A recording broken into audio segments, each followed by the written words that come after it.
Hi, my name is Sydney, and today I'm going to be talking about the history of electricity video. So to start off, the video talked about a man named Francis Hauksbee.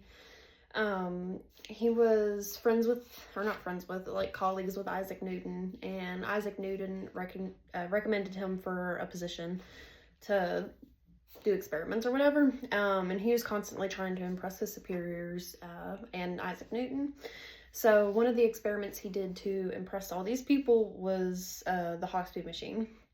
So pretty much what this was, he made a rotating glass sphere, and he managed to suck all the air out of this glass sphere using a pump, and he put it on like a wooden frame kind of thing, and it had a crank where you could spin it. And he put his hand over top of the glass sphere while he was spinning it.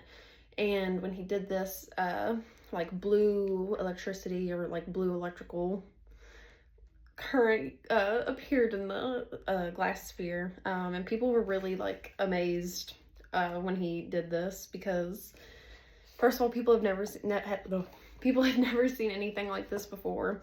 And they said that Hauksbee was meddling in God's work, because science really wasn't like a big thing in Europe at this point. Hauksbee didn't really understand just how important or groundbreaking the Hauksbee machine was at the time.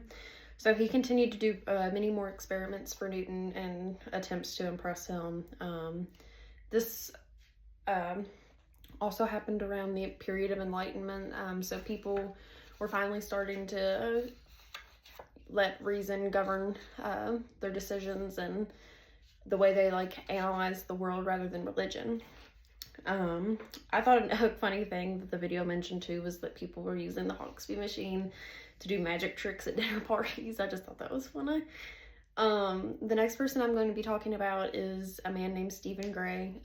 He was alive during the 1720s.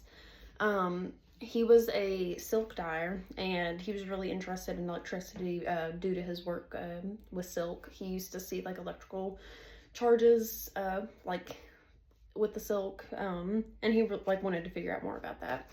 But unfortunately, he got severely hurt in an accident and had to live in a house called Charterhouse. And this is where he performed his like most famous experiment. So Gray took a wooden frame, and he hung 2 wooden swings from this wooden frame with silk ropes. And he had a Hauksbee machine also connected to this, and he had someone lay across these 2 swings like on their stomach, and he put like little cut up gold leaves like underneath them, like where their hands could kind of reach it, but not touch it. He spun the Hauksbee machine and charged the person with a rod that was connected to the Hauksbee machine. And he told the person that was laying across the swings to reach down for the gold leaves, and people watching the experiment be conducted seeing these gold leaves like jump to the person's hand, and everyone was like freaking out when this happened too. So as Gray concluded from this experiment that electricity could move through some things but not others, he had some problems with like the silk rope, and that's how he came to that conclusion. And he also coined the terms insulator and conductor. So in this experiment, an example of an insulator would be the silk ropes he used, and an example of a conductor would be the person laying across the swings. He was really upset that he couldn't contain the electricity and was wanting to figure out a way to do that. But a man named Peter van Mussenbroek, I think I'm saying that right.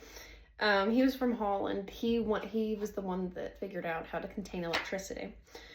So unlike the other 2 men that I've been talking about, Mussenbroek was born into academia, so he was really familiar with like the scientific process and everything like that. And he, like I said, was wanting to find a way to store electrical charge.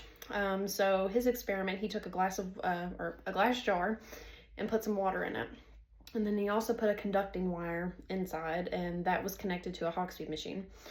And he put the jar on an insulator and cranked the Hauksbee machine to try and generate some electricity in the jar, but it just wouldn't stay in the jar.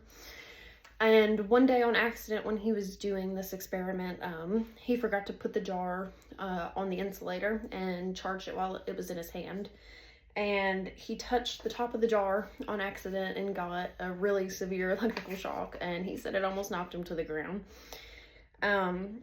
So this is how he discovered you can store electricity. And with his experiment, the electricity stayed stored in the jar for hours and even days, which was really crazy for the time period.